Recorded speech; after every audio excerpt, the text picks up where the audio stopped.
നമസ്കാരം. ഓംനിവേഴ്സ് ടെയിൽ ചാനലിലേക്ക് സ്വാഗതം. ഇന്ന് ഞാൻ നിങ്ങളുമായി പങ്കുവെക്കാൻ പോകുന്നത് ഒരു ഹൃദയമിടിപ്പ് കൂട്ടുന്ന നിഗൂഢതകൾ നിറഞ്ഞ കഥയാണ്. കഥയുടെ പേര് മരണത്തിന്റെ കട. ഒറ്റപ്പെട്ടൊരു ഗ്രാമം, ചുറ്റും ഇടതൂർന്ന കാടുകൾ. ആ ഗ്രാമത്തിലെ ആളുകൾ ഒരു വിചിത്രമായ ആചാരത്തിന്റെ പിടിയിലായിരുന്നു. എല്ലാ വർഷവും മൺസൂർ മഴ തുടങ്ങുമ്പോൾ ഗ്രാമത്തിലെ ഏറ്റവും ധൈര്യശാലിയായ ഒരാളെ തിരഞ്ഞെടുക്കും. അവർക്കൊരു ദൗത്യമുണ്ട്: അടുത്തുള്ള പുരാതന ക്ഷേത്രത്തിലെ നിധി കണ്ടെത്തുക. പക്ഷേ ആ യാത്ര മരണക്കെണികൾ നിറഞ്ഞതാണ്.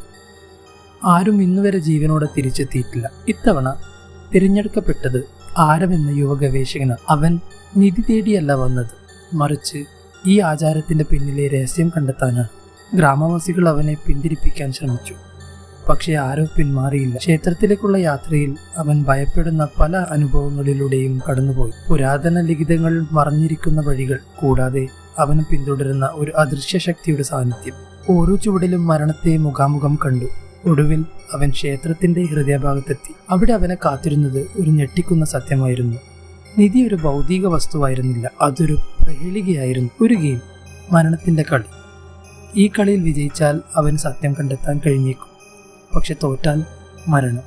ആരവ കളിയുടെ ഓരോ അടരുകളും അനാവരണം ചെയ്യുമ്പോൾ ഗ്രാമത്തിന്റെ ഭയാനകമായ ഒരു ഭൂതകാലം അവന് മുന്നിൽ തെളിഞ്ഞു. നൂറ്റാണ്ടുകൾക്ക് മുമ്പ് ഈ ക്ഷേത്രം ഒരു ശക്തനായ രാജാവിന്റെ ശക്തി കേന്ദ്രമായിരുന്നു. ആ രാജാവിന്റെ രഹസ്യങ്ങൾ ഇന്നും ആ ക്ഷേത്രത്തിൽ ഒളിഞ്ഞിരിപ്പുണ്ട്. ആരവ ആ രഹസ്യങ്ങൾ കണ്ടെത്താൻ ശ്രമിക്കുമ്പോൾ കളിയുടെ അവസാന ഘട്ടത്തിൽ അവൻ ഒരു ഇരുണ്ട അറയിലേക്ക് എത്തിച്ചേരുന്നു. അവിടെ നൂറ്റാണ്ടുകളായി നിധി തേടി വന്നവരുടെ ഭ്രാന്തമായ ചിരികളും നിലവിളികളും എക്കോ ചെയ്യുകയായിരുന്നു. അതൊരു നിധിയായിരുന്നില്ല, അതൊരു ശരീരമില്ലാത്ത ഭൂതം മാത്രമായിരുന്നു.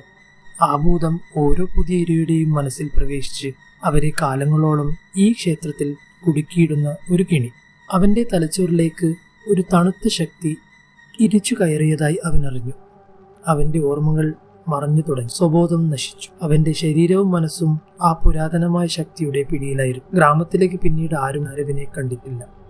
പക്ഷേ ആ ക്ഷേത്രത്തിന്റെ ഭിത്തികളിൽ നിന്നും ഇടയ്ക്കിടെ ഒരു പുതിയ ചിരി കേൾക്കാറുണ്ട്. ഭ്രാന്തവും എന്നാൽ എവിടെയോ പരിചിതമാവുന്ന ഒരു ചിരി. ആരോ മരിച്ചുവോ, അതോ അവൻ ഇപ്പോഴും അവിടെ ആ പുരാതനമായ ഭീകരതയുടെ അനന്തമായ കളിയുടെ ഭാഗമായി കുടുങ്ങിക്കിടക്കുകയാണോ? ഈ കഥ കേട്ട് ഈ മൺസൂൺ മഴക്കാലത്ത് നിങ്ങൾ ഒറ്റയ്ക്ക് കാടുകളിലൂടെ നടക്കാൻ ധൈര്യപ്പെടുമോ? വീണ്ടും അടുത്ത കഥയുമായി ഓംനിവേഴ്സ് ടെയിൽ.